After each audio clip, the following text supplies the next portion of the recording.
जय श्री कृष्ण दोस्तों, स्वागत है आपका फिर से एक नए वीडियो में, जहां पर हम बात करेंगे शरिया कानून के बारे में। शरिया कानून को विस्तृत रूप से जानने के लिए आप इस वीडियो में पूरी तरह से बने रहें। अंत तक रहने से आप जान सकेंगे कि शरिया कानून क्या है और यह इतना कठोर क्यों है। और इस रेफरेंस को हम इसलिए समझ रहे हैं क्योंकि अभी निमिषा प्रिया का केस चल रहा है, जो भारतीय नर्स थी। वो यमन में जाकर रहती हैं, अपना पालन पोषण भरण पोषण करती हुई वहाँ रहती है, परंतु वो चाहे अनचाहे एक ऐसे जाल में फंस जाती है जहाँ वो उस चीज़ से निकल नहीं पाती और बात यहाँ तक आ जाती है कि अब उसे फांसी होने को है। परंतु फांसी की सज़ा कैसे रोकनी है और कैसे रोकी जाए, इसके भरपूर प्रयास भारत सरकार कर रही है।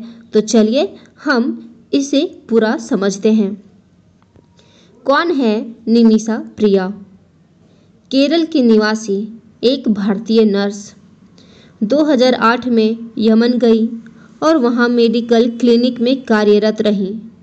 उन्होंने एक यमनी नागरिक तलाल महदी के साथ मिलकर क्लिनिक खोला था। 2017 में तलाल की हत्या के मामले में निमिषा को गिरफ्तार किया गया। आरोप क्या है? तलाल द्वारा निमिषा का शोषण, पासपोर्ट जब्त कर रखना और शारीरिक उत्पीड़न किया गया। निमिषा ने कथित रूप से एक दवा पिलाकर उसे मार दिया और शव के टुकड़े कर सूटकेस में फेंक दिया। यमन की अदालत ने उन्हें मौत की सजा, फांसी सुनाई। अब आता है मुद्दा शरिया कानून क्या कहता है इस स्थिति में। शरिया कानून की मूल संकल्पना। शरिया का अर्थ होता है ईश्वर का मार्ग। शरिया का अर्थ होता है ईश्वर का मार्ग। यह कानून कुरान, हदीस, पैगंबर की बातें, इजमा, उलेमाओं की एक राय और कियास, तर्क और तुलना पर आधारित होता है। मुख्य धाराएं जो इस केस से जुड़ती हैं वह है किसास, प्रतिशोध का अधिकार। यदि किसी की हत्या की जाती है तो मृतक के परिवार को बदला लेने का अधिकार होता है। इसका आधार है कुरान सूरा बकरा 2:1-78। हे ईमान वालों, हत्या के मामले में तुम्हारे ऊपर किसास मीन्स बदला निर्धारित किया गया है। दियत, क्षमा और मुआवजा।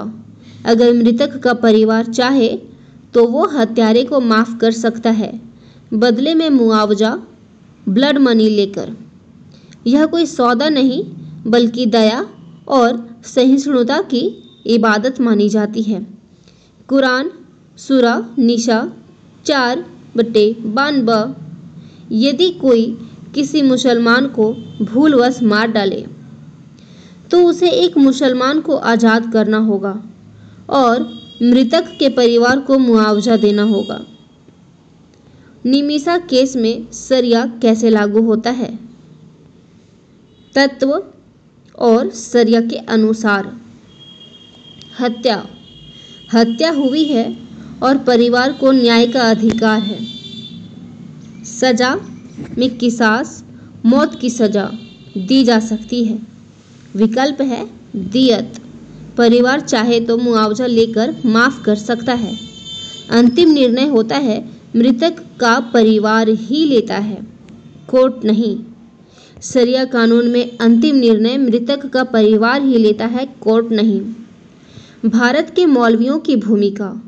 जब फांसी की तारीख 16 जुलाई तय हो गई तब भारत के धर्म गुरुओं ने धार्मिक आधार पर अपील की।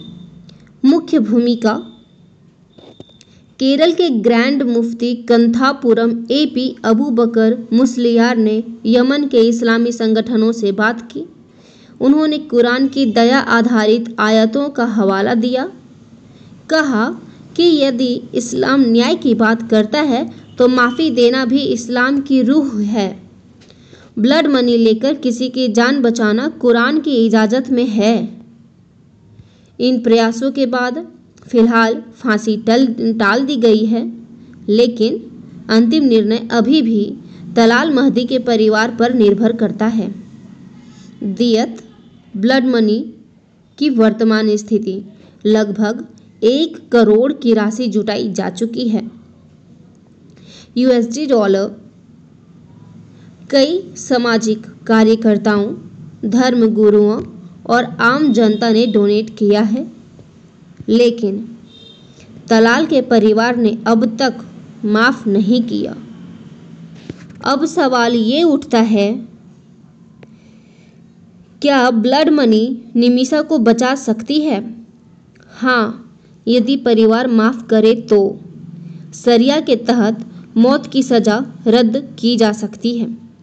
क्या भारत की सरकार कुछ कर सकती है? भारत और यमन के बीच कोई एक्स्ट्राडिशन ट्रीटी नहीं है, इसलिए भारत सरकार सिर्फ राजनयिक दबाव और धार्मिक नेतृत्व के जरिए ही कुछ कर सकती है। धार्मिक दृष्टिकोण से निष्कर्ष, इस्लाम सजा देता है पर माफ करना बड़ा दर्जा है। कुरान में किसास है, लेकिन दियत को रहम की राह कहा गया है।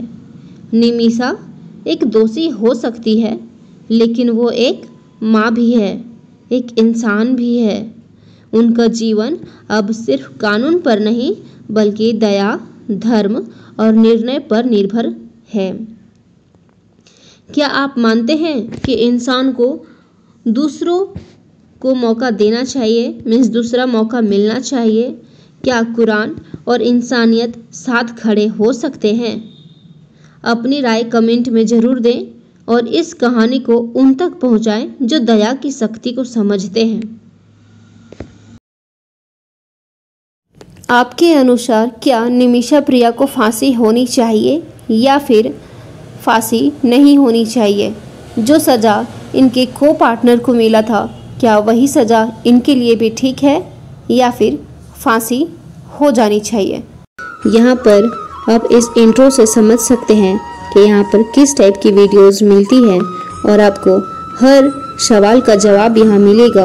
और भगवद गीता, कुरान का सीरीज यहाँ पर सिलसिलेवार से 8 अध्याय तक कंप्लीट किया गया है। आप चाहें तो उसे जाकर देखें और जुड़ें।